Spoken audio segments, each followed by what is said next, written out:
Terima kasih. Assalamualaikum warahmatullahi wabarakatuh. Maaf ya, suara parau ini. Oh, Pak Ustadz, jadi penjelasan Bapak sudah kami dengar. Memang bagus sekali apa yang disampaikan. Cuma ada satu yang kami ragukan, Pak Ustadz. Kalau kita mengucapkan Alhamdulillah itu ikhlas, insya Allah kita masuk surga, kan itu tadi. Setahu saya selama ini kalau jaminan itu kita mengucapkan syukuratul maut, kita utus syukuratul maut, la ilaha illallah, itu dia masuk surga. Bagaimana nanti seandainya seorang pemuda yang perangannya kelakuannya ya pemabuk, penjudi, main minum-minuman keras, tapi dalam ayatnya dia macam Alhamdulillah, apakah jamin masuk surga juga Pak Ustaz? Itu yang pertama. Ya, sudah mabuk dan minum, Alhamdulillah, maka dia bisa masuk meninggal. Apakah itu dia masuk surga juga? Yang kedua tadi dalam kalimat la ilaha illallah, kalau kita mengucapkan itu apakah berlaku bagi mereka yang kekuatan tadi, yang perangainya seperti tadi sebutkan tadi, tapi waktu meninggal la ilaha illallah, apakah dia masuk surga juga nanti? Terima kasih Pak Ustaz. Assalamualaikum warahmatullahi wabarakatuh. Assalamualaikum warahmatullahi wabarakatuh. Langsung saja pertanyaan yang ingin saya tanyakan Pak, masalah bahwa penyakit masyarakat itu dari dulu kan sudah ada Pak, seperti korupsi, maling, perjudian dan sebagainya, dan sudah diatur oleh dalam Al-Quran. Jadi saya mengutip dari guru BA ini minta pendapat Pak, bagaimana menanggapi hal ini. Ada dibawanya masalah ke pemimpin Pak. Jadi seolah-olah penyakit masyarakat itu salah pemimpin. Jadi bagaimana menurut Ustadz hal-hal seperti ini, karena sering ke politik dibawa kan itu. Sementara penyakit itu sudah ada zaman dulu kan. Seperti kita sudah berapa kali ganti presiden, ganti bupati kan, penyakit itu ada tak pernah hilang kan. Nah, jadi dibawa ke situ. Bagaimana Pak Ustadz? Bismillahirrahmanirrahim. Jadi tadi pertanyaannya adalah bagaimana seandainya dia ahli maksiat tapi dia sanggup mengucapkan Alhamdulillah, asyhadu alla ilaha illallah dan seterusnya. Itu Pak ya. Nah, maka tadi saya bilang di awal bahwasanya amalan untuk menghantarkan kita ke surga itu banyak sekali. Banyak halnya. Apalagi yadkhulul jannah bighairi hisab, masuk surga tanpa hisab itu banyak sekali kalau kita baca hadis-hadis. Nah, artinya bukan berarti hadis yang lain tidak benar, ini benar, tidak, semuanya benar. Yang penting itu punya riwayat. Kemudian masalah pemuda atau siapapun lah yang ahli maksiat tapi dia mengucapkan itu di akhir hayatnya, itu ada pertanyaan besar Pak kalau saya. Karena disebutkan al-maut, orang mati itu ma'aman ahabba, berdasar apa yang dicintai.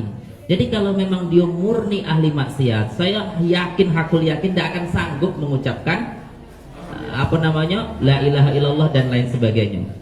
Karena ketika dia terkejut, kaget, rasa kesalnya berlebih-lebih, yang diucap itu bukan lafal itu.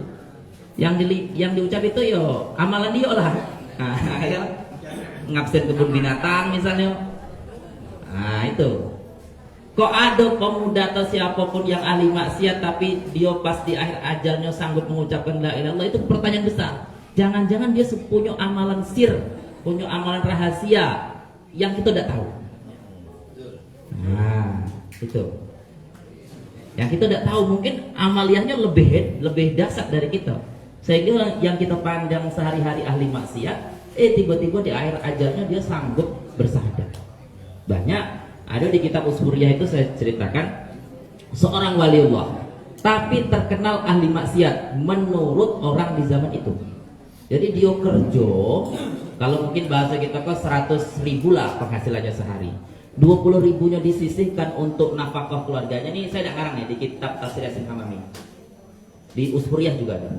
Jadi ketika dia berpenghasilan 100.000, katakanlah seperti itu, 20.000 disisihkan untuk nafkah keluarganya, 100.000-nya dibeli ketua miras, ya 80.000-nya. Sehingga orang yang mengenal di zaman itu ahli mabuk. Ternyata tujuannya tidak sama, tidak seperti yang disangkakan kebanyakan orang. Dia beli untuk dibuang ke WC. Apa tujuannya? Supaya orang di kampung itu tidak ada yang mabuk, karena sudah diborong dia. Banyaklah penghasilannya seperti itu terus. Amalan dia yaitu.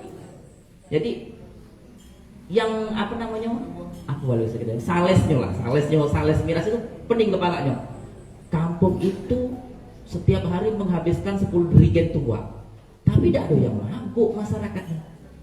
Wah, jadi itu dibeli orang tadi, dibeli, dibuang, sehingga orang kampung itu tidak ada kesempatan untuk mabuk. Waliullah, sehingga orang di kampungnya menganggap dia pemabuk, sehingga pas mati itu dalam riwayat dimasukkan ke tong sampah.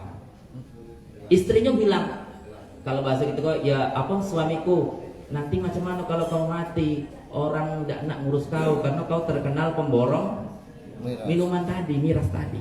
Tidak apa-apa, kata suaminya.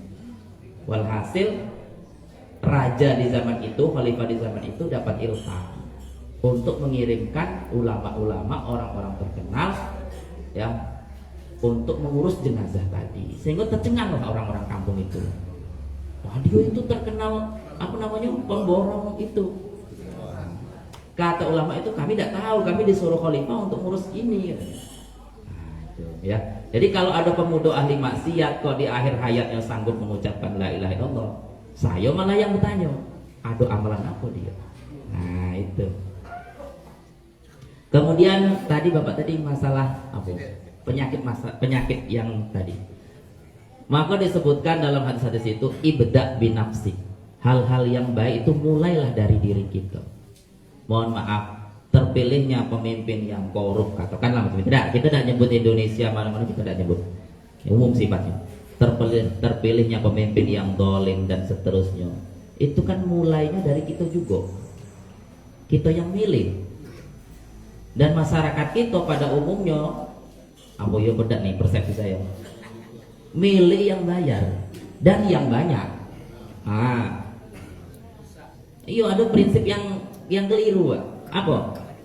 Sama-sama bayar, pilih yang bayar, berani bayar banyak. Itu lagi ya. Jadi salah itu sebetulnya kalau kita nak kaji salahnya ya dari kita. Kedepannya kalau kita betul-betul sanggup, pilih orang yang tidak bayar. Kalau kita komit seperti itu, insya Allah, sehingga orang yang terpilih dia tidak berpikir untuk balik modal. Dia tinggal berjuang lain apa? Tidak merasa mengeluarkan modal. Tapi kalau dia sudah berhamburan mengeluarkan modal, ya hitung-hitungan dagangnya ya harus balik modal dulu. Udah tuh balik untung pula, baru mengabdi kepada masyarakat. Lah habis masa waktunya. Ya. Jadi kalau kita komit betul-betul ke depannya, kita pilih yang tidak bayar. Siapa yang tidak bayar itu kita pilih. Coba kita tanya ke dalam hati kita, sanggup apa enggak? Ya. Kita buktikan besok. Kita sanggup. Ya. Ya. Sedikit Pak, yang lain. Oh ya, saran tadi mungkin dari Aden yang jawab. Demikian ya, ini saya tadi sengaja untuk membahas kajian tauhid karena saya kebetulan ngaji di pondok juga sama itu. Artinya ya pengokoh untuk kita, pengokoh iman untuk kita. Karena kalau kita cuma beramal ikut-ikutan tapi salah atau kurang pas dalam niat, itu bisa luntur. Ya, kita taat dalam keadaan susah, biasanya pas senangnya kurang taat, lalai. Atau dibalik, pas lagi senang dia taat minta ampun, pas susahnya biasanya putus asa. Kalau tidak didasari dengan tauhid, saya ulangi ya, orang yang taat dalam keadaan susah, kalau tidak tauhidnya kencang, nanti pas dia hidup senang malah lalai. Atau dibalik, ketika dia dalam keadaan senang jadi orang yang taat, ketika dia dijadikan oleh Allah hidup susah, putus asa, rasa Tuhan tidak ada lagi dan seterusnya. Naudzubillah. Ini harus kita kerjakan. Ya, kita kan berbagi-bagi di majelis Tuhan. Ada yang bidang fikih, ada yang hadis, ada yang lain sebagainya. Mudah-mudahan apa yang saya sampaikan bisa membawa manfaat pribadi dan kepada untuk para jamaah sekalian. Akhirul kalam, wassalamualaikum warahmatullahi wabarakatuh.